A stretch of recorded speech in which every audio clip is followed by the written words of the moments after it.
He thought her silence meant peace, yet it was the beginning of his unrest. When a woman withdraws her desire, she does not simply vanish from his life. She disappears from his psychic center.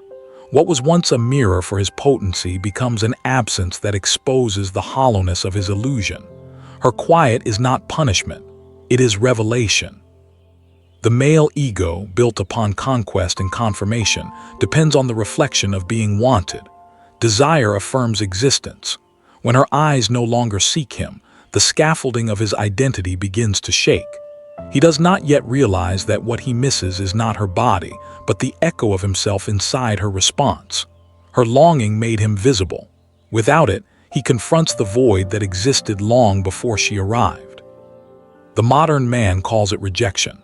The psyche calls it withdrawal of projection. For in truth, she was never fully seen, only inhabited by his need. He mistook resonance for recognition, warmth for worship.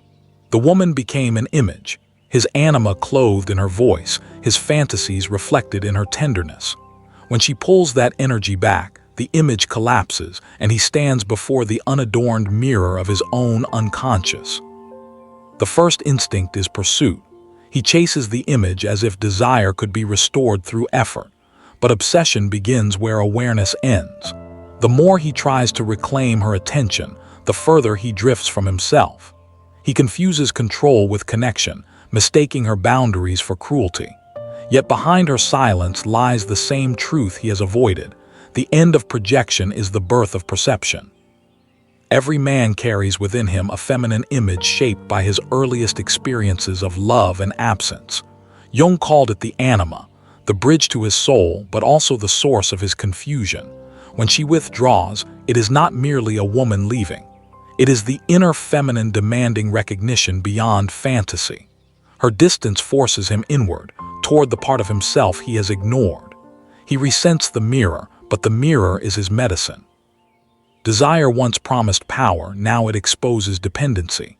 The ego trembles when admiration fades because it has not yet found strength without reflection. He remembers her laughter, the way it softened his defenses, the way her gaze dissolved his hardness. But what he mourns is not love, it is anesthesia. Her presence numbed the ache of his own fragmentation. Now, stripped of her projection, the fracture becomes visible. You may believe you miss her, but what you truly miss is the part of yourself that only appeared in her eyes. Without her, the performance collapses. The heroic mask falls, revealing the child beneath, frightened, unseen, aching to be validated. The obsession is not about her return, but about escaping that nakedness. You do not want her body, you want your reflection back. Yet the psyche is merciless in its compassion. What it removes is always what you cling to for identity. She withdrew to return him to himself, though neither of them knew it consciously. The unconscious arranges separations with surgical precision. It detaches what the ego confuses with wholeness, forcing awareness to mature through loss. Love becomes initiation, and absence becomes instruction. The man begins to idealize her after she is gone. Memory turns selective, filtering pain into poetry. The mind paints devotion over the ruins, unable to face the truth that he did not love her entirely, only the way she completed his unfinished image. Every fantasy of her return is a disguised refusal to individuate. To accept her absence would mean to grow. To grow would mean to die to the version of himself that lived through her approval. When she withdraws desire, time distorts. He rewinds moments, replays words, dissects gestures. The analytical mind becomes servant to emotional denial. Logic searches for causality while the soul seeks meaning. And beneath the noise of thought lies a quieter terror, the recognition that nothing external can ever restore the lost reflection. Still, the obsession deepens. It is not fueled by lust, but by psychic inertia. The ego resists disintegration, clinging to what once sustained it. But the unconscious, with cold precision, dismantles illusions that block transformation. The more he grasps, the more life empties his hands. What he perceives as rejection is, in fact, initiation into inner sovereignty.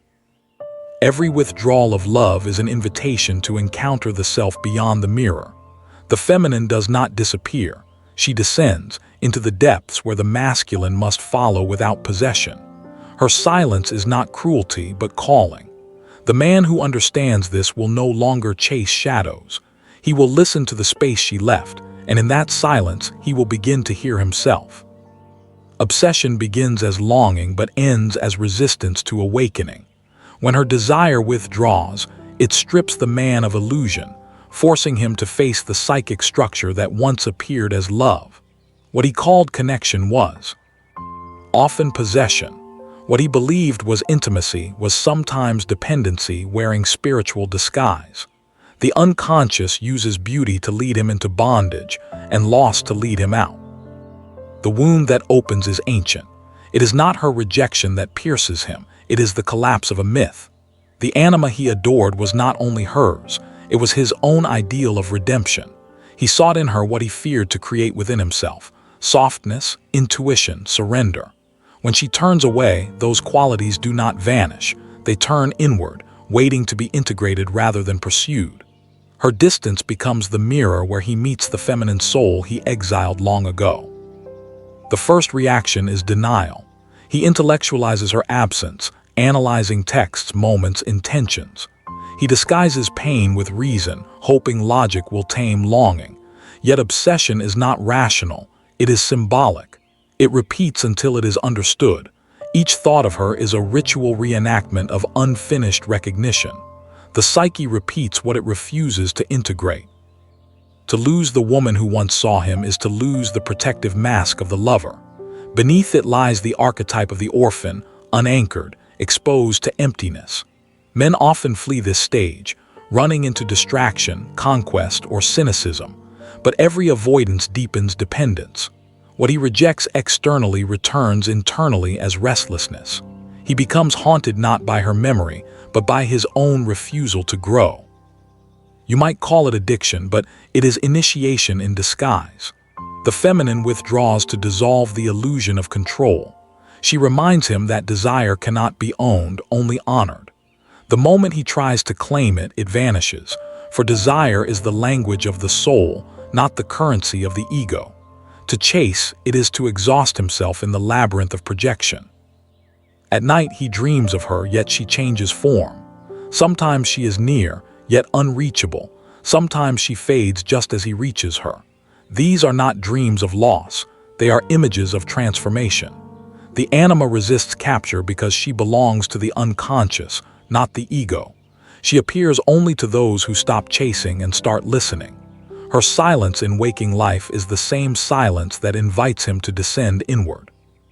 The obsession softens only when he realizes she was never his to lose. She was a manifestation of his inner world, briefly embodied to awaken remembrance. Every glance, every moment of intimacy was the unconscious speaking through her, reminding him of what he must reclaim within. To cling to her image is to mistake the messenger for the message. You resist this truth because it feels like death, and in a way it is. The death of fantasy, the end of projection, the disintegration of self-image built on external reflection. The ego calls it heartbreak, the soul calls it rebirth.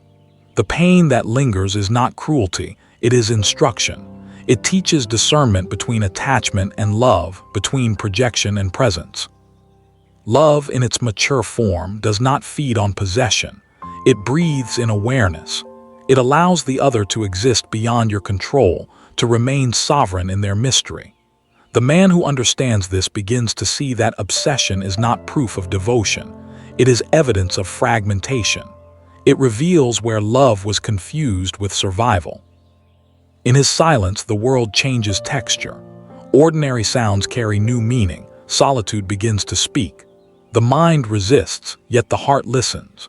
Through the ashes of longing, he starts to perceive the architecture of his psyche, how he built women into symbols, how he worshipped what he feared, how he mistook reflection for reality. Awareness is painful because it dismantles identity, but liberation requires no less. The more he faces the truth, the more her image transforms. She is no longer the woman who left. She becomes the embodiment of his own unconscious wisdom. The same eyes that once mirrored his desire now mirror his depth. Her absence births clarity. The obsession dissolves, not because he forgets her, but because he remembers himself. Every soul must one day lose what it loves to find what it is. The withdrawal of the feminine is a sacred gesture, a demand for consciousness. She teaches without speaking, heals without touch, and transforms without permission. When he finally surrenders to that silence, he does not win her back. He wins himself back from illusion. He begins to sense that the obsession was never about her body, but about what her presence animated in him.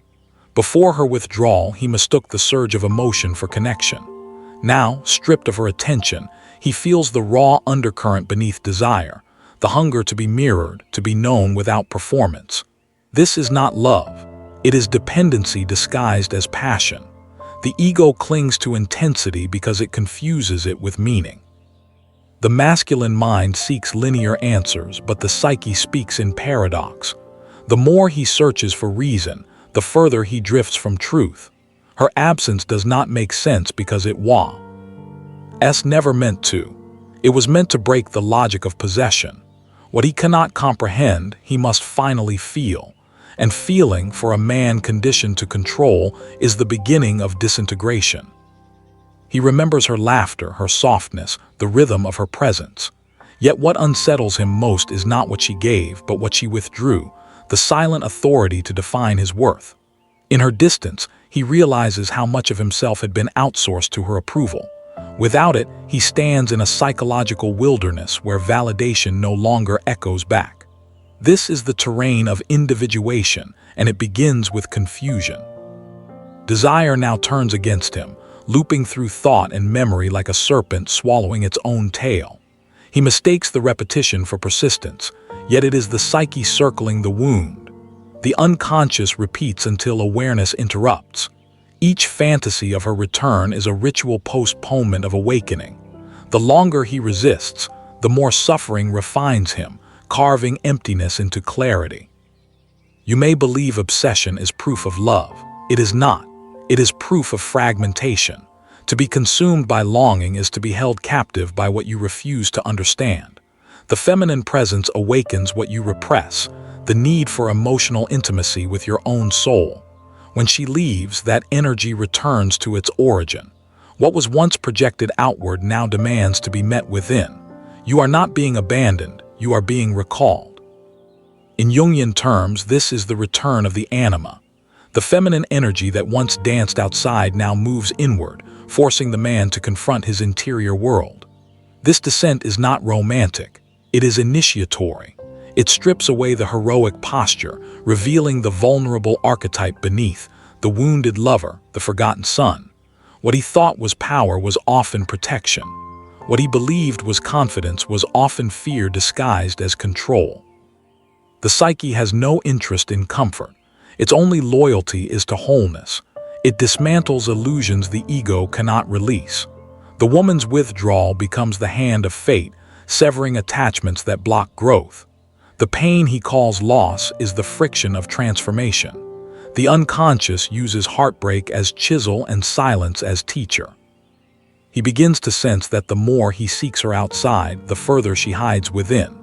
The archetypal feminine does not respond to pursuit. She responds to stillness. When he stops trying to possess, when he turns his gaze inward, something subtle shifts.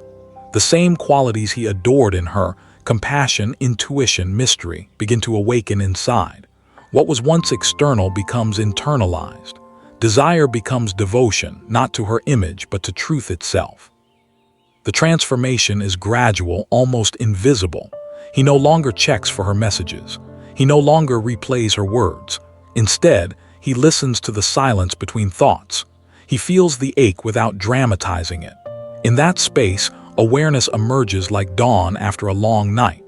The obsession that once consumed him becomes the energy that fuels his depth. What was attachment becomes understanding. Still, the ghost of her lingers, not as pain, but as presence. She becomes less a person and more a symbol, the embodiment of what love demands rather than what it gives. She represents the threshold between projection and perception, the moment when desire ceases to seek and begins to see. Through her absence, he discovers the sacred paradox of the anima. She cannot be possessed, only integrated. Every man must one day confront this truth, that love is not fulfilled through union with another, but through reconciliation with the inner other. The woman who withdraws is not the end of the story. She is its turning point. Her silence is the invitation to meet the feminine soul within, the part that listens instead of conquers, that feels instead of commands. He resists, yet he knows. What he thought he lost was never hers to give. It was his own capacity to be whole. Her departure merely revealed where he had buried it. In the quiet that follows her withdrawal, a strange clarity begins to form. Not immediately. Awareness never arrives as comfort. It arrives as disruption, as the faint realization that every pursuit of her was, in truth, an avoidance of himself. He was chasing reflection, not relationship. And when the reflection vanished, so did his sense of existence. The psyche has a cruel elegance. It knows that until desire collapses, the man will never question what fuels it. He thought he wanted her attention, but what he craved was the disappearance of uncertainty. Her presence once absorbed his chaos. Her absence returns it. What he now calls heartbreak is the raw exposure of an ungoverned interior. He begins to understand why the unconscious sends certain people as catalysts rather than companions. She entered not to stay, but to show him where he was blind. The feminine, when embodied by such a woman, carries both grace and danger. She awakens the anima, the inner femme. 9 image that leads a man toward his soul, but also toward his shadow. The same current that brings him alive burns him awake. Every memory of her carries symbolic weight. Her laughter, freedom he never allowed himself. Her silence, boundaries he never honored. Her withdrawal, mirror of his own emotional distance. Each element is an archetypal language, revealing through pattern what he refused to see through reason. The relationship, in hindsight, becomes mythic. It was never about 2 people. It was about 2 energies meeting for recognition. You feel the ache because your ego still negotiates with loss. It asks for resolution, for meaning that will restore control. But control is the very illusion that collapsed. The feminine does not yield to logic. She yields to surrender. You cannot reason your way into peace. You must let the psyche reorder itself through grief. The more you try to escape the discomfort, the longer you remain captive. The masculine principle within seeks to act, to fix, to restore. But healing the wound of projection requires stillness, not strategy. You cannot conquer what you have denied. The obsession will dissolve only when you stop seeking to own what was meant to teach. She withdrew not to punish you, but to free you from the addiction to reflection. Until you can stand whole without being seen, every connection will turn to dependency. The feminine within waits, not the woman you lost, but the inner presence she symbolized, the capacity to feel, to intuit, to yield without surrendering dignity. When a man denies this inner dimension, he seeks it compulsively outside. Every relationship becomes a repetition of his exile from himself. Only by turning toward the inner feminine can he end the cycle of projection. He begins to remember that before her he lived in distraction. Her presence cracked that spell. Through desire she made him conscious of yearning. Through distance she made him conscious of absence. Both were necessary. The psyche uses love and loss as opposing currents to push the soul toward integration. To cling to either is to resist the current. As the weeks pass, her image fades from memory, but the sensation she awakened remains. It is not longing anymore, it is awareness. The energy once fixated on her becomes the fire of discernment. He starts to see women differently, not as mirrors, not as muses, but as sovereign beings with their own mysteries. The obsession dissolves into reverence. And yet in moments of solitude, he feels her presence, not as ghost, but as guide. The anima, once externalized, now whispers from within. She reminds him that love is not an escape from aloneness, but a way to meet it consciously. He realizes that every woman who enters his life henceforth will reflect not his lack, but his level of integration. The feminine no longer appears to complete him, but to correspond with him. In the end, what began as fixation becomes initiation. The man who once chased desire now listens to its silence. What he thought was rejection becomes redirection. The woman who left becomes the symbol of awakening. Her absence no longer haunts him, it consecrates him. Through her withdrawal, he learned that love without consciousness is possession, and possession without awareness is prison. He stands where obsession once burned, feeling something unfamiliar, stillness that does not ache. The mirror has shattered, yet nothing is missing. When the mirror finally shatters, what remains is not emptiness but unfiltered presence. The need to be seen dissolves, and in its absence, a deeper seeing awakens. He no longer searches for her face in memory, nor for closure in explanation. The tension that once tore him apart becomes the very field through which consciousness expands. The ache becomes teacher, the silence becomes prayer. He begins to recognize the architecture of his former blindness. Every pursuit had been an escape from intimacy with himself. Every fantasy, a strategy to avoid the unknown within. He had mistaken her for completion, but completion was never her role. She was the symbol that drew the unconscious into light, the living embodiment of what he could not yet contain. Her withdrawal revealed his immaturity, her distance forced the birth of his depth. This is how the anima initiates a man. She gives him a glimpse of the divine feminine, then vanishes before he can possess it. The loss is deliberate, almost sacred. It ensures that the love he once projected outward must now be reclaimed inward. Until that happens, he will repeat the pattern, chasing woman after woman, archetype after archetype, confusing chemistry for calling. But once awareness takes root, repetition ends. He no longer seeks intoxication, he seeks integration. You may still feel her shadow moving through thought, a soft echo behind the heart. Do not resist it. That is the remnant of your projection dissolving. The image fades, but the essence remains. What she awakened in you was never hers to take. It was yours to remember. Each moment of yearning is simply the psyche reminding you where you once abandoned yourself. He now understands that desire in its purest form is not hunger but orientation. It points the soul toward what it is ready to integrate.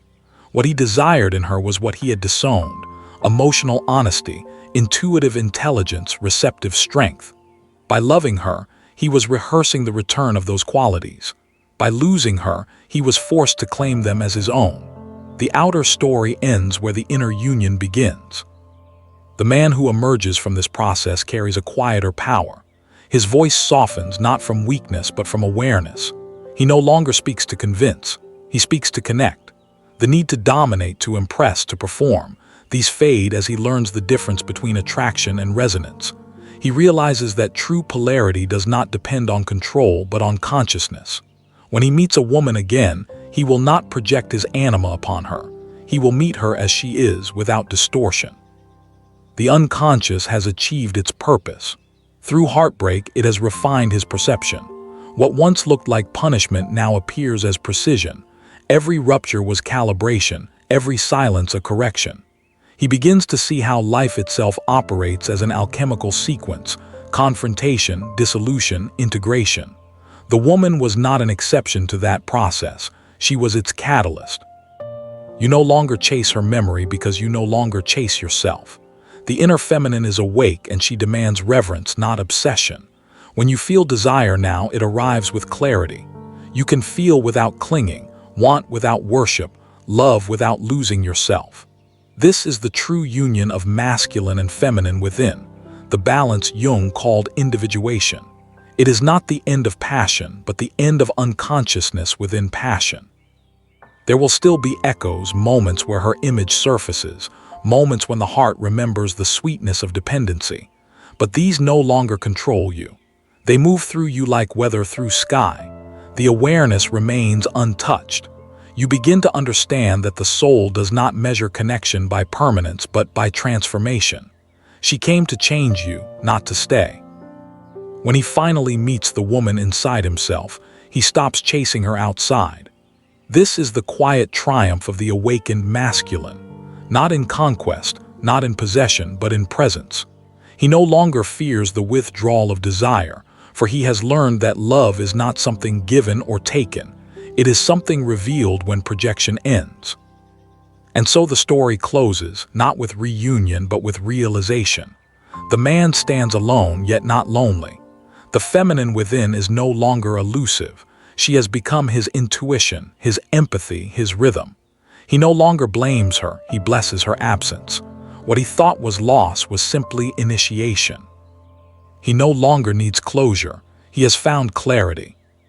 When awareness arrives, the story no longer has power, only meaning.